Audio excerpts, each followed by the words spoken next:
Bien, mesdames et messieurs, bonjour. Good afternoon, ladies and gentlemen. First and foremost, I meant to thank President Trump for his visit to Paris this afternoon and tomorrow morning, as well as thank his delegation. I was very pleased to be able to welcome President Trump and his spouse today. He accepted the invitation I extended a couple of weeks ago in order to invite him to join the ceremonies of the 14th of July tomorrow. I think it is both a symbol and very important that the President of the United States thank President Trump for his visit to Paris this afternoon and attend a military parade which will, as well as to which the American troops will take part. We will be able to welcome also commemorating the 100th anniversary of the American troops joining World War I with the Allies and France. I think it is important because beyond daily news, we live in countries with roots which are revisit further days beyond who we are. Attend the military presence of President Trump, which will, as well as to which the American troops will not only natural, we will be able, and I think he is also commemorating the 100th anniversary of the earlier today. American troops started by sharing part of our joint history and France. I think it is important. Museum, the Army Museum. Then we had a working session, daily news. And I shall say that I'm extremely pleased about it. With roots which are revisit and able to talk about a number of military present, and we underlined a number of shared convictions and, most importantly, a joint roadmap in order to work together in the coming month. We agreed to do our utmost to have to implement a free and fair trade and in the field.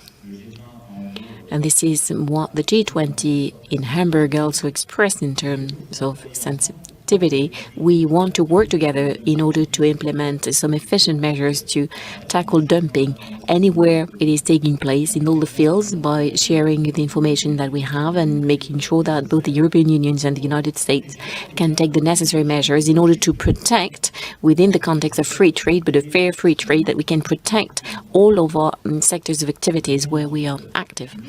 We then had a long discussion which enabled us to cover all of the topics of international policies and the challenges for the security challenges for peoples as well. When it comes to fighting terrorism, from day one, I can say that we've seen eye to eye, and we are strongly determined to take any necessary measures in order to root out terrorism and to eradicate it no matter where, in particular their narrative. On the internet, we agreed to strengthen our action and our cooperation in fighting against propaganda. We want to get all the major operators to limit the propaganda and also tackle cybercriminality. These topics, I believe, are fundamental, and I do hope that we can strengthen the cooperation between both our countries. And it is with a lot of satisfaction that I heard from President Trump the very same approach, and our services will then therefore be working together in the coming weeks and months to have a solid action map for that. Regarding the situation in Iraq and in Syria, here again we agreed to continue to work together, in particular in order to be able to launch together some diplomatic initiatives in order to put in place a roadmap for what will come after the war. We talked about our role, our post-conflict role, but initially we want to put in place a contact group in order to be more efficient, in order to be able to support what is being done by the United Nations, in order to support a political roadmap, in particular for Syria after the war. It is important to put in place some inclusive political solutions for that period of time. We know where destabilization comes from. The roadmap will take care of that, we'll cover it, and we'll also ask our diplomats and our staff to work along those lines so that in the coming weeks some concrete initiatives can be taken and supported by the P5. We also share the same intentions regarding Libya. And like I told President Trump, I very much want to take a number of diplomatic initiatives, strong ones, given the situation that we know, and which requires more stability and better control over the region. But Libya or the Sahel, I think I can say that we have the same vision, a very coherent understanding of the situation in the region, and the same willingness to act very clearly against any form of terrorism and destabilization. Next, climate. Well, here we know what our disagreements are. We've expressed them on a number of occasions, but I think it is important that we can continue to talk about it. I very much respect the decision taken by President Trump. He will work upon implementing his campaign promises, and as far as I'm concerned, I remain attached to the Paris Accord, and will make sure that step by step we can do everything which is in the Accord. Ladies and gentlemen, this is in summary what we've been talking about. We will continue with a friendly tone and informal one this evening regarding trade and security for both our countries, the fight against terrorism, stability in the Near and Middle East, in Libya or in the Sahel. I can say that we have a shared determination. The United States is extremely involved in the Iraq war, and I would like to thank President Trump for everything that's been done by the American troops against this background. But I would like him to know that I am fully determined to act together with him in this respect. Fully determined. I very much want both our countries in these matters to increase their cooperation in the coming months, because the threat we are facing is a global one. Our enemies are trying to destabilize us by any way, and I believe that this is very much at the heart of the historic alliance between our two countries, and which fully justifies the presence of President Trump today and tomorrow in Paris. Thank you. Thank you, dear Donald. Thank you. Well, thank you very much, President Macron. And Melania and I are thrilled to join you and Mrs. Macron. This is a wonderful national celebration, and we look very much forward to it. It'll be spectacular. Tomorrow, Bastille Day. We're honored to be here in your beautiful country, and it certainly is a beautiful country, with its proud history and its magnificent people, and thank you for the tour of some of the most incredible buildings anywhere in the world. That was very, a very beautiful thing to see. Thank you. When the French people rose up and stormed the Bastille, it changed the course of human history. Our two nations are forever joined together by the spirit of revolution and the fight for freedom. France is America's first and oldest ally. A lot of people don't know that. Ever since General Lafayette joined the American fight for independence, our fates and fortunes have been tied unequivocally together. It was a long time ago, but we are together. And I think together perhaps more so than ever. The relationship is very good. This visit also commemorates another milestone. 1 century ago, the United States entered World War I. And when the president called me, he had mentioned that fact 100 years ago, and I said, Mr. President, I will be there. That's a big, important date, 100 years. We remember the tens of thousands of Americans who gave their lives in that valiant and very difficult struggle. We also pay tribute to the heroic deeds of the French troops whose courage at the Battle of Marne and countless other battles will never be forgotten by us. More than 1 million French soldiers laid down their lives in defense of liberty. Their sacrifice is an eternal tribute to France and to freedom. French and American patriots have fought together, bled together, and died together in the fight for our countries. and our civilizations. Today we face new threats from rogue regimes like North Korea, Iran, and Syria, and the governments that finance and support them.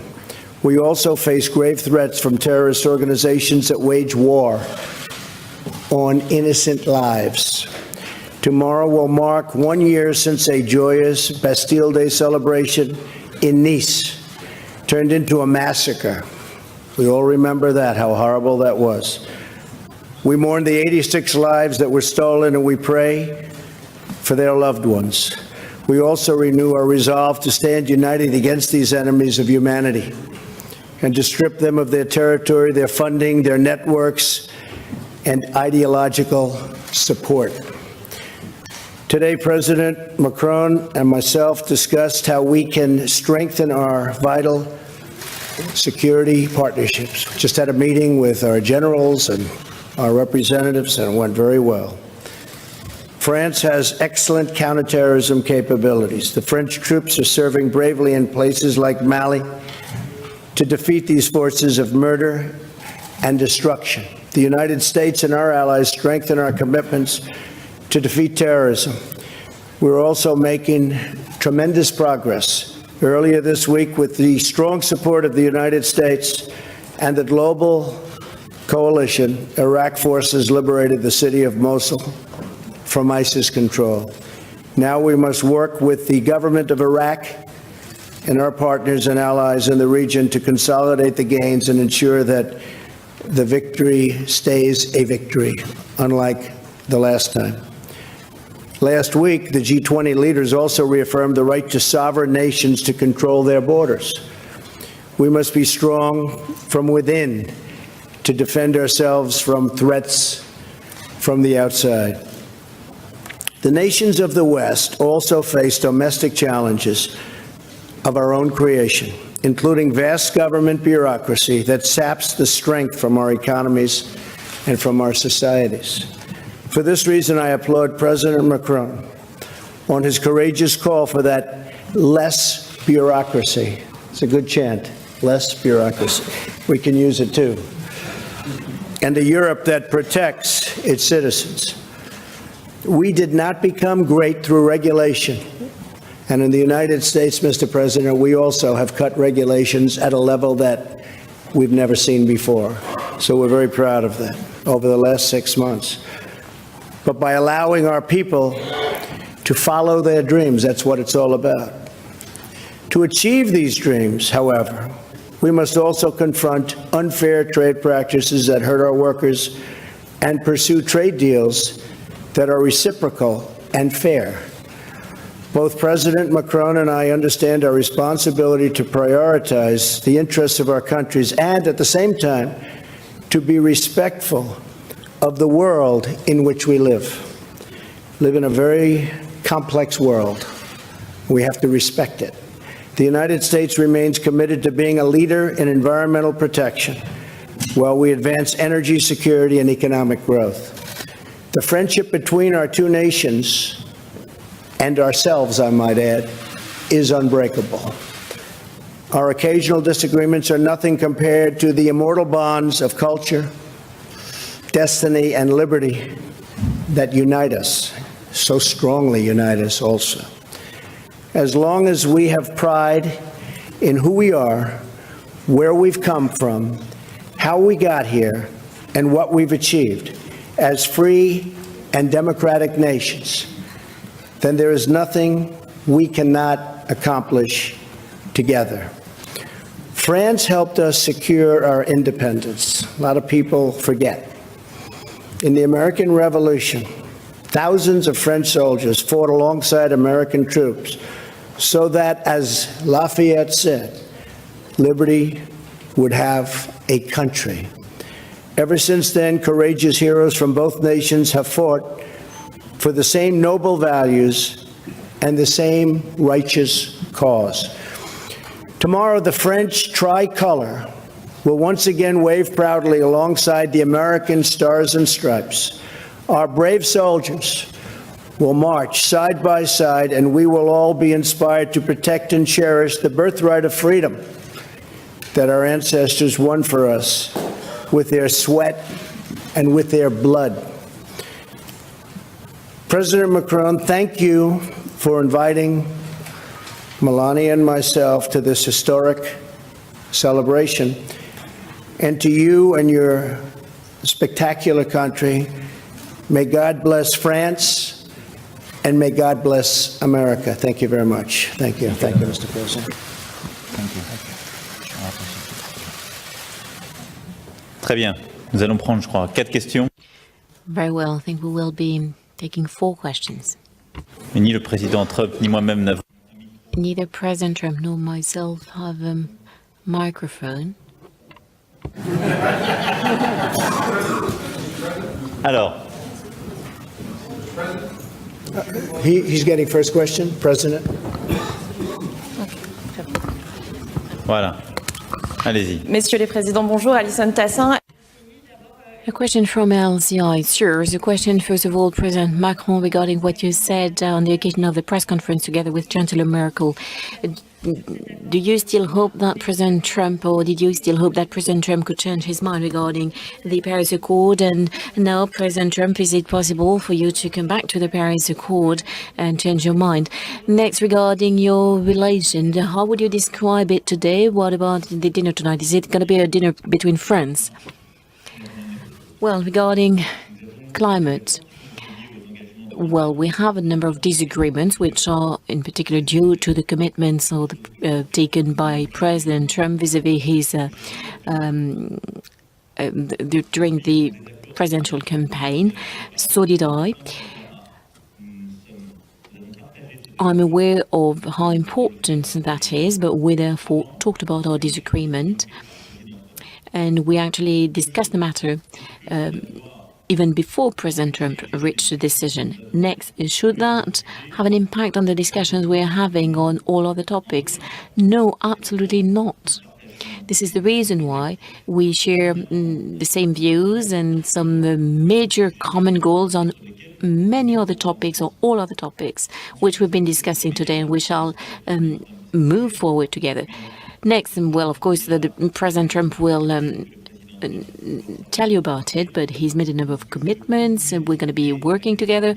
And my willingness is to continue to work with the United States and President Trump on this very major topic. I understand that it's important to save jobs.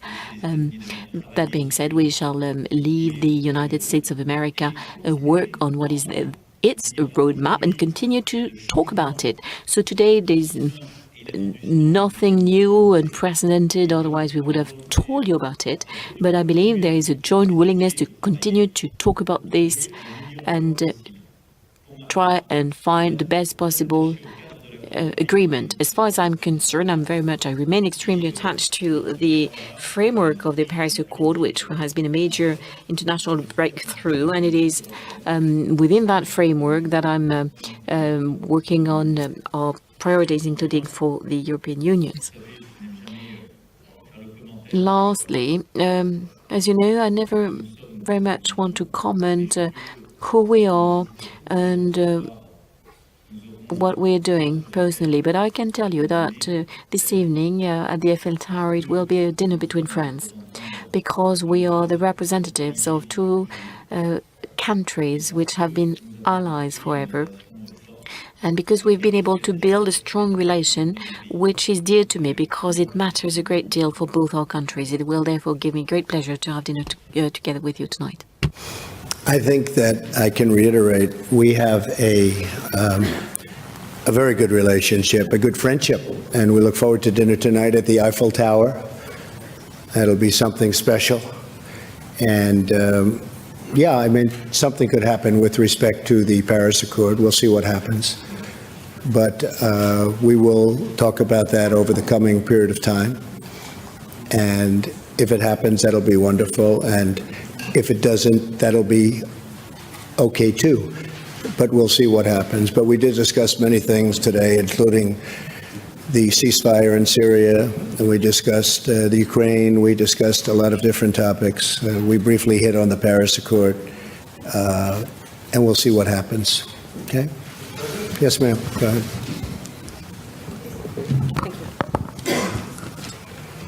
Merci, Monsieur President.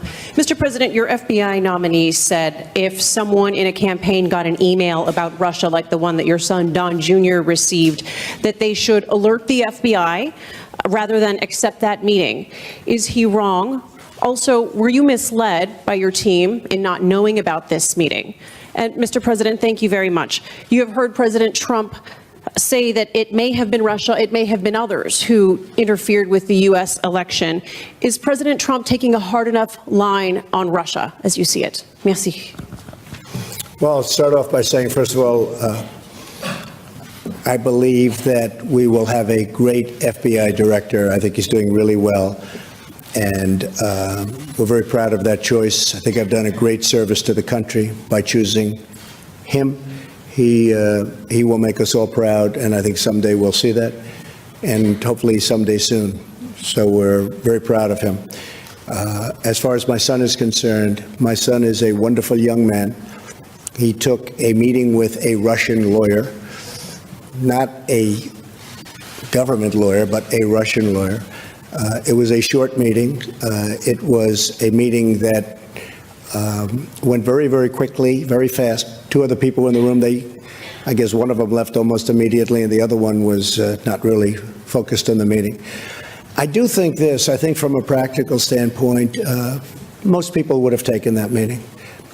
It's called opposition research or even research into your opponent. I've had many people, I have only been in politics for 2 years, but I've had many people call up, oh, gee, we have information on this factor or this person or, frankly, Hillary. That's very standard in politics. Politics is not the nicest business in the world, but it's very standard where they have information and you take the information. In the case of Don, he listened. I guess they talked about, as I see it, they talked about adoption and some things. Adoption wasn't even a part of the campaign. But nothing happened from the meeting. Zero happened from the meeting. And honestly, I think the press made a very big deal over something that really a lot of people would do. Now, the lawyer that went to the meeting, I see that she was in the halls of Congress also. Somebody said that her visa or her passport to come into the country was approved by Attorney General Lynch. Now, maybe that's wrong. I just heard that a little while ago, but it's a little surprised to hear that. So she was here because of Lynch. So, again, I have a son who's a great young man. He's a fine person. He took a meeting with a lawyer from Russia. It lasted for a very short period, and nothing came of the meeting. And I think it's a meeting that most people in politics probably would have taken. Mr. President? Yes, to answer your question, I will. Bien, pour répondre à votre question, je ne vais pas me mêler à la politique interne des États-Unis. Et je pense que c'est un bon principe que de ne pas interférer dans la vie nationale des autres. And I do believe that both of us have a relationship with Russia. President Trump had more than 2 hours meeting with President Putin during the past G20, the last G20, and myself, I had 2 very long meetings with President Putin, the very first one in Versailles and the second one during the G20, and this relationship is very important. We have a lot of disagreements. We have a lot of discrepancies, obviously, with Russia. But in the current environment, especially in Middle East, it's a necessity to work together, to exchange information, to share these agreements, and to try to build solutions. So that's my relationship with Russia, and we don't have, obviously, the same relationship as the one with the US, but that's a long-standing relationship with Russia as well, and I think it's important that both of us have direct discussion and contact with President Putin. One of the great things that came out of that meeting, by the way, even though it's not part of the question, was the fact that we got a ceasefire that now has lasted for, I guess, Mr. President, almost 5 days.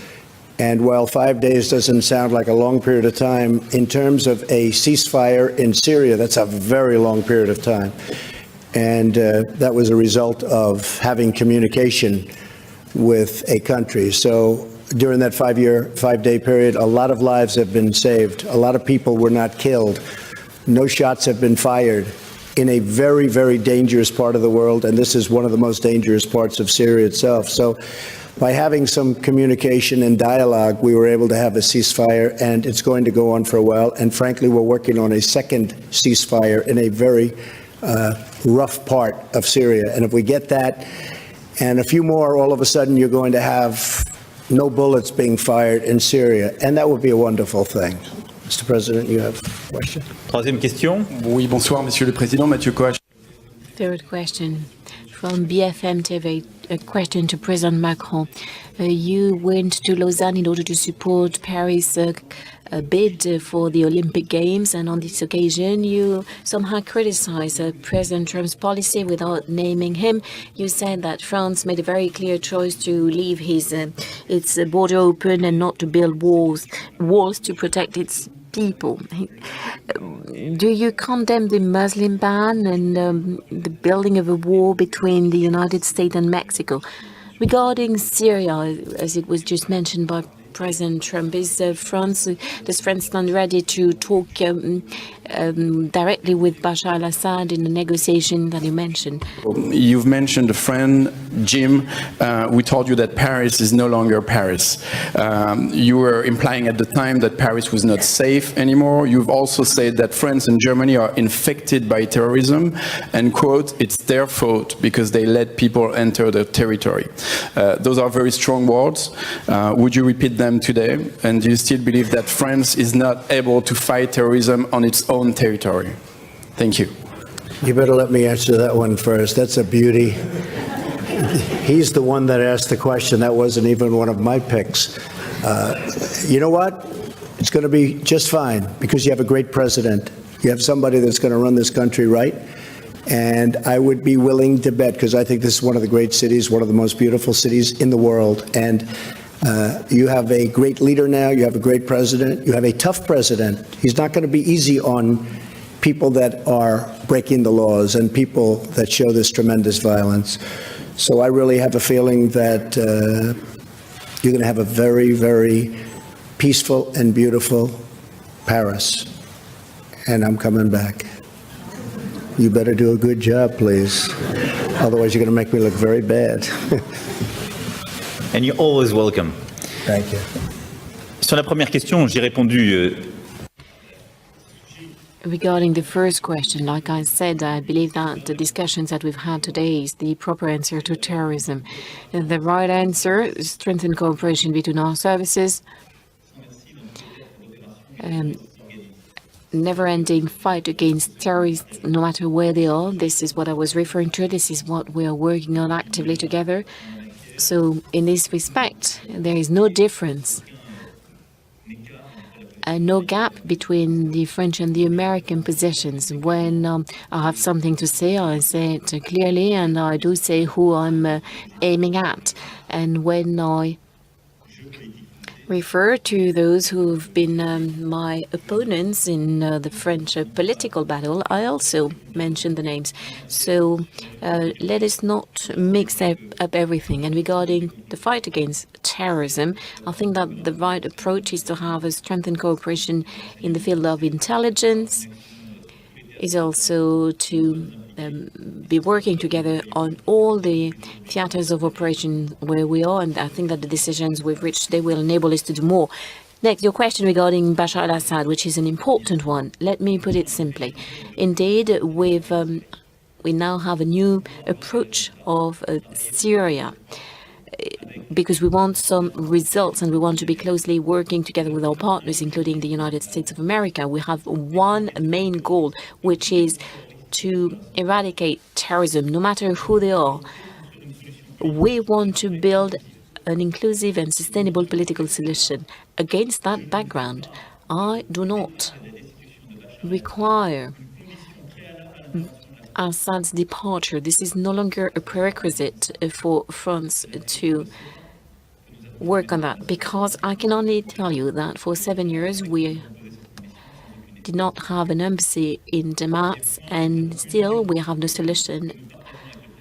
Next, we also have a common red line together with President Trump. He intervened before I was elected And I said it to President Putin after my election, no use whatsoever of chemical weapons. Any use will lead to an attack against a reaction regarding the storage places. And next, we also want humanitarian corridors. Also, we want to build a sustainable political stability for Syria. This is our roadmap. In order to stick to it, we need a diplomatic initiative beyond our military actions. This is what we've been agreeing upon because we want to take an initiative with the members of the Security Council and a number of countries involved in the process in the matter. Of course, there will be representatives of Assad that will enable us to put in place the roadmap for after the war. But there will also be representatives of the Syrian opposition and people with different backgrounds, and we will talk to all of them against that background. One last question for an American journalist.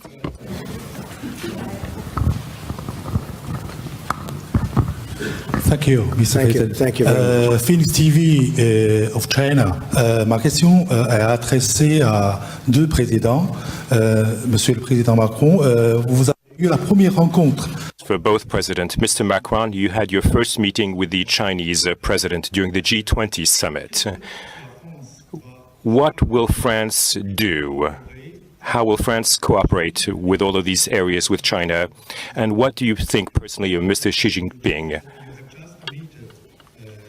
President during the G20 summit, and how do you want to continue to work with China, and what do you personally think about Mr. Xi Jinping? Thank you very much. Well, he's a friend of mine. I have great respect for him. We've gotten to know each other very well. A great leader. He's a very talented man.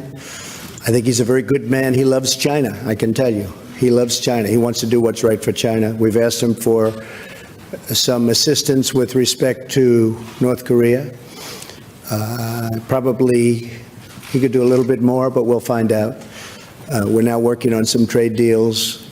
He's been very nice. He's let, as you know, beef go back in, certain financing go back in, credit card financing, and various other things go back in at my request, which is a great thing for our farmers. So a lot of good things are happening, but we're going to be working on some very major trade components. But President Xi is a terrific guy. I like being with him a lot, and he's a very special person. Okay, thank you. J'ai eu le premier entretien physique après une discussion téléphonique. I first talked to President Xi over the telephone, then I got to meet him in the margin of the G20 summit in Hamburg. Early next year, I will be traveling to China. We've agreed to it.